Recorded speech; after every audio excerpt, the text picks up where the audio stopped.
دوست دارم اونقدر که لنگم باشم واسه تو پول هست. اینو که علی گفت همین دیگه وری شد و کرد بزمی توف. Remixed by DJ Mohammed Music. فرهاد خسته شد از این همه کندم، من نمیتونم مثل تو یار بی‌معرفت شم.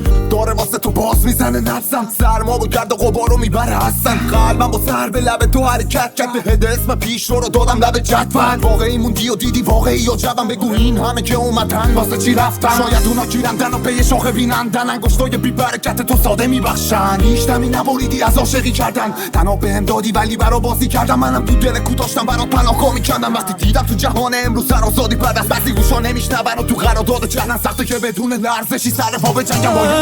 تو را خدای آسمان فرشته زاده در جهان، همیشه پیش من بمان، دلم رسیده بی تو جان.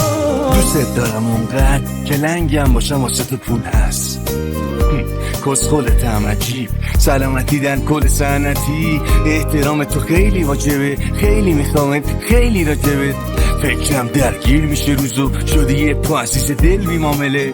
رفیق دارم ای عالم باد، بالاخره آشتی که خدا یه بارم با ما. یه روزایی برای ادامه چشم تنها را چشمامی، بذار کلامو بذارم بالا. تو بدترین منو دیدی، ببخش اگه کم چیزی، یه وقتایی برا معنی همه میدی. همه چی میه رو جنازمه یه روز اگه